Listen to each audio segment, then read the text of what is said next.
Hi all, എല്ലാവർക്കും triple മെഡിസിയിലേക്ക് സ്വാഗതം. ഇന്നത്തെ വീഡിയോ നമ്മൾ ഡിസ്കസ് ചെയ്യാൻ പോകുന്നത് the in-hand salary of RRB JE ആണ്. RRB JE പോസ്റ്റിലേക്ക് തിരഞ്ഞെടുക്കപ്പെടുന്നവർക്ക് 1 വർഷത്തോളമുള്ള ട്രെയിനിങ് ഉണ്ട്. അപ്പോൾ ട്രെയിനിങ് ടൈമിൽ അപ്രൻറ്റീസ് JE എന്നാണ്. അപ്പോൾ അപ്രൻറ്റീസ് JE ആയിരിക്കുമ്പോൾ സ്റ്റൈപ്പൻഡ് ആണ് ലഭിക്കുന്നത്. അപ്പോൾ ചില അലവൻസുകൾ ലഭിക്കുന്നതല്ല. അപ്പോൾ ട്രെയിനിങ് സമയത്തും ട്രെയിനിങ്ങിന് ശേഷവുമുള്ള സാലറി നമ്മൾ നോക്കുന്നതാണ്. അപ്പോൾ ആദ്യം തന്നെ ഇത് കുറച്ച് നാൾ മുന്നേ ഉള്ള പേ സ്ലിപ്പാണ്. അപ്പോൾ ഈ പേ സ്ലിപ്പ് അനുസരിച്ച് ഇവിടെ ബേസിക് പേ എന്ന് പറയുന്ന ഒരു JE പോസ്റ്റിലേക്ക് ജോയിൻ ചെയ്യുമ്പോൾ തന്നെയുള്ള ബേസിക് പേ എന്ന് പറയുന്നത് 35,400 ആണ്. 35,400. അപ്പോൾ അന്ന് ഈ ഒരു പേ സ്ലിപ്പിൻ്റെ സമയത്ത് ഈ ഒരു DA അഥവാ ഡിയർനെസ് അലവൻസ് എന്ന് പറയുന്നത് 31% ആയിരുന്നു. അപ്പോൾ 31% വരുമ്പോൾ 10,974 രൂപയാണ് ഡിയർനെസ് അലവൻസ് ആയിട്ട് കിട്ടുന്നത്. അപ്പോൾ രണ്ടും കൂട്ടുമ്പോൾ 46,374 രൂപയാണ് ഒരാൾക്ക് കിട്ടുന്ന ആ ഒരു ഗ്രോസ് പേ എന്ന് പറയുന്നത്. എന്തെങ്കിലും റിക്കവറീസ് അല്ലെങ്കിൽ എന്തെങ്കിലും ഡിഡക്ഷൻസ് ഉണ്ടെങ്കിൽ അതും കൂടി കഴിഞ്ഞിട്ടാണ് നമുക്ക് നെറ്റ് പേ ലഭിക്കുന്നത്. അപ്പോൾ ഇത്രയാണ് പ്രത്യേകിച്ച് പറയാനുള്ളത്. അപ്പോൾ ഈ ഒരു പേ ലെവൽ എന്ന് പറയുന്നത് നമുക്കറിയാം 6th ലെവലാണ്. നമ്മളൊരു 6th പേ ലെവലിലാണ് നമ്മൾ കയറുന്നത് RRB JE പോസ്റ്റിലേക്ക്. ഇനി അടുത്തത് ഈ ഒരു ട്രെയിനിങ്ങിന് ശേഷം എന്തൊക്കെ വ്യത്യാസം ഉണ്ടാവുമെന്ന് നോക്കാം. അപ്പോഴും ആ ഒരു ലെവൽ 6 തന്നെ ബേസിക് പേ എന്ന് പറയുന്നത് 35,400 തന്നെയാണ്. അപ്പോൾ അവിടെ ഒരു ഡിഫറൻസ് വന്നിരിക്കുന്നത് നിങ്ങൾക്ക് ഇവിടെ കാണാം. 34% ആയിരിക്കുകയാണ് ഡിയർനെസ് അലവൻസ് അല്ലെങ്കിൽ DA എന്ന് പറയുന്നത്. അപ്പോൾ 35,400 അതിനുശേഷം DA കൂടി DA എത്രയായി 12,036 12,036 റുപ്പീസായി. അത് കൂടാതെ ഇപ്പോൾ ഒരു ട്രെയിനിങ് കഴിഞ്ഞതുകൊണ്ട് തന്നെ ഹൗസ് റെൻ്റ് അലവൻസ് അഥവാ HRA ലഭിക്കും, ട്രാൻസ്പോർട്ട് അലവൻസ് ലഭിക്കും. ഈ ഒരു HRA ട്രാൻസ്പോർട്ട് അലവൻസ് എല്ലാം എല്ലാ മാസവും കിട്ടുന്നതാണ്. ഗവൺമെൻറ് ക്വാർട്ടേഴ്സ് അവൈൽ ചെയ്യുകയാണെങ്കിൽ ഈ ഒരു HRA കിട്ടുകയില്ല. ഇനി എന്തൊക്കെയാണ് ഡിഡക്ഷൻസ് നോക്കുക. Railway employees insurance scheme, income tax കുറയ്ക്കും, social security scheme, professional tax അതായത് എവിടെയാണോ പോസ്റ്റിംഗ് വരുന്നത് ആ ഒരു സ്ഥലത്ത് വെച്ചിട്ട് പ്രൊഫഷണൽ ടാക്സ് പിടിക്കുന്നതാണ്. അപ്പോൾ ഇവിടെ കാണിച്ചിരിക്കുന്നതനുസരിച്ച് ഗ്രോസ് പേ 61,818, അതിൽ 4,788 രൂപ ഡിഡക്ഷൻ, നെറ്റ് പേ വരുന്നത് 57,030 രൂപയാണ്. അപ്പോൾ ഇതിൽ ഒരു കാര്യം ഓർക്കേണ്ടത് national pension scheme NPS scheme add ചെയ്യുന്നതിന് മുന്നേ ഉള്ള സാലറിയാണിത്. കാരണം NPS ആദ്യം തന്നെ ചിലപ്പോൾ സ്റ്റാർട്ട് ചെയ്യുമ്പോൾ തന്നെ ഡിഡക്റ്റ് ചെയ്യുന്നുണ്ടാവില്ല. പിന്നീട് ഈ ഒരു മാസത്തേത് പിന്നീട് NPS അരിയറായിട്ട് കട്ട് ചെയ്യുന്നതാണ്. അപ്പോൾ ഇവിടെയും നിങ്ങൾക്ക് കാണാം ബേസിക് പേ ഇൻക്രീസ് ചെയ്തതായി കാണുന്നില്ല. ഓരോ വർഷവും ബേസിക് പേ ഇൻക്രീസ് ചെയ്തുകൊണ്ടിരിക്കും. അപ്പോൾ ഓരോ വർഷത്തെ ബേസിക് പേ ഇൻക്രീസ് ചെയ്യുന്ന ഇപ്പോൾ ആദ്യം 35,400 ആണെങ്കിൽ അടുത്ത വർഷം വരുമ്പോഴത് 36,500 വരും, 37,600, 38,700 ഇങ്ങനെ ഒരു കണക്കിലാണ് പോകുന്നത്. അപ്പോൾ അങ്ങനെ ഇൻക്രീസ് ചെയ്ത് പോകുന്നതാണ്.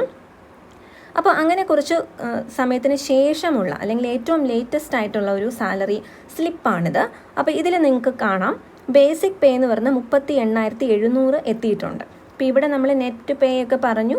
നെറ്റ് പേ 57,030 ഇതിന് മുന്നേ ഉള്ളത് 42,829 ആയിരുന്നു. ഇനി ഇവിടെ നമുക്ക് നോക്കാം ബേസിക് പേ 38,700 ആണ്. Dearness allowance 19,350. അതിന് അർത്ഥം എന്താണെന്ന് വെച്ചാൽ DA ഇപ്പോൾ സെൻട്രൽ ഗവൺമെൻറ്റിൻ്റെ 50% ആക്കി ഇൻക്രീസ് ചെയ്തിട്ടുണ്ട്. അപ്പോൾ 50% ഈ ഒരു DA ഇൻക്രീസ് എന്ന് പറയുന്നത് നേരത്തെ വന്നിരുന്ന പ്രഖ്യാപനമാണ്. അപ്പോൾ ആ മാസം ഒന്നും നമുക്ക് DA അഡീഷണൽ കിട്ടിയിട്ടില്ലെങ്കിൽ അതിൻ്റെ അരിയേഴ്സ് കിട്ടുന്നതാണ്. അപ്പോൾ ഇതൊരു 3 മാസത്തെ അരിയേഴ്സാണ് ഈ കാണിച്ചിരിക്കുന്നത്.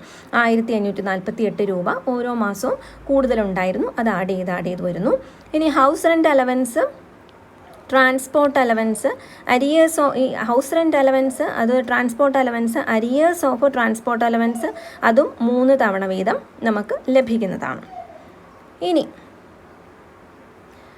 ഈ ഒരു ട്രാൻസ്പോർട്ട് അലവൻസും DAയും അത് രണ്ടും കൂടുന്നതാണ്. അപ്പോൾ അതിൻ്റെ അരിയേഴ്സ് ലഭിച്ചിട്ടുണ്ട്. പിന്നെ വേറെ എന്തെങ്കിലും എക്സ്ട്രാ വരുന്നതാണ് ട്രാവലിംഗ് അലവൻസ്, അവാർഡ്സ് എന്തെങ്കിലും ഉണ്ടെങ്കിൽ അപ്പോൾ അതൊക്കെ എക്സ്ട്രാ വരുന്ന സപ്ലിമെൻ്ററി ആയിട്ട് വരുന്ന സാലറി ഡീറ്റെയിൽസ് ആണ്. ഇനി റിക്കവറീസ് അല്ലെങ്കിൽ ഡിഡക്ഷൻ എത്ര വരുന്നു നോക്കാം. ഇപ്പോൾ റെയിൽവേ എംപ്ലോയീസ് ഇൻഷുറൻസ് സ്കീം ഉണ്ട്, അത് 30 രൂപ. ന്യൂ പെൻഷൻ സ്കീം അനുസരിച്ചിട്ട് നമുക്ക് ബേസിക് പേയും DAയും HRAയൊക്കെ ആഡ് ചെയ്തിട്ട് 10% ആണ് ടയർ 1 പ്ലേസിൽ വരുന്ന ടയർ 1 സ്കീമിൽ വരുന്ന കട്ട് എന്ന് പറയുന്നത്. 6269 രൂപയാണ് NPSൽ ഇപ്പോൾ കട്ട് ചെയ്തിരിക്കുന്നത്. പിന്നെ ഇൻകം ടാക്സ് പിടിക്കും. സോഷ്യൽ സെക്യൂരിറ്റി സ്കീമിലേക്ക് 100, പ്രൊഫഷണൽ ടാക്സ് 209 രൂപ. അപ്പോൾ ഇങ്ങനെ വന്നു. ഇനി ഗ്രോസ് പേ എന്ന് പറയുന്നത് 86,395. ഇതിൽ തന്നെ 10,022 രൂപ റിക്കവറി അല്ലെങ്കിൽ റിഡക്ഷൻ വന്നു. ഇനി നെറ്റ് പേ വരുന്ന 76,373 രൂപ. അപ്പോൾ ഇത് കൂടാതെ നമുക്ക് ചില അഡീഷണൽ ആയിട്ട് വരാവുന്ന ഇപ്പോൾ കുട്ടികളുള്ളവരാണെങ്കിൽ അല്ലെങ്കിൽ കുട്ടികൾ സ്കൂളിൽ പഠിക്കുന്ന കുട്ടികളുള്ളവരൊക്കെ ആണെങ്കിൽ നമുക്ക് ചൈൽഡ് എഡ്യൂക്കേഷൻ അലവൻസ് എന്ന് പറയുന്ന ഒരു അലവൻസ് ലഭിക്കുന്നതാണ്.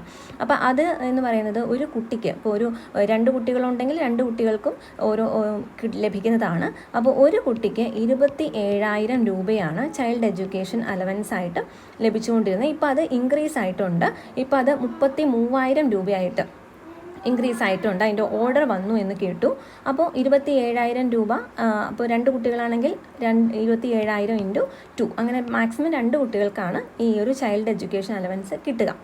അപ്പോൾ എത്ര ഫീസാണെങ്കിൽ തന്നെയും ഈ ഒരു ഫിക്സഡ് എമൗണ്ട് ആണ് എല്ലാ എംപ്ലോയീസിനും ലഭിക്കുന്നത്. കുട്ടികൾ സ്കൂളിൽ പഠിക്കുന്നുണ്ടെങ്കിൽ ആ ഒരു ബോണഫൈഡ് ഫ്രം ദ സ്കൂൾ നമ്മൾ സബ്മിറ്റ് ചെയ്യുവാണെങ്കിൽ മാത്രമേ അത് ലഭിക്കുകയുള്ളൂ. അപ്പോൾ ഇങ്ങനെയുള്ള അഡീഷണൽ അലവൻസും കൂടി ഉണ്ടെന്ന് പറഞ്ഞതാണ്. പോസ്റ്റിംഗ് ആവുന്ന ഡിപ്പാർട്ട്മെൻറ്റ് വൈസ് ട്രാവലിംഗ് അലവൻസൊക്കെ ഡിഫറൻസ് വരും. അപ്പോൾ ഇത്രയാണ് ഒരു ഡീറ്റെയിൽസ് എന്ന് പറയുന്നത്. ആർക്കെങ്കിലും എന്തെങ്കിലും ഡൗട്ട്സ് ഉണ്ടെങ്കിൽ താഴെ കമൻറ്റ് ചെയ്യാം. വേറെ ഏതെങ്കിലും പോസ്റ്റിലേക്കുള്ള ഇൻ ഹാൻഡ് സാലറി അറിയണമെന്നുണ്ടെങ്കിൽ താഴെ കമൻറ്റ് ചെയ്യുക. കാരണം നമ്മൾ നേരത്തെ പോളിടെക്നിക് ലെക്ചററിൻ്റെ ഇൻ ഹാൻഡ് സാലറിയുടെ വീഡിയോ ചെയ്തിരുന്നു.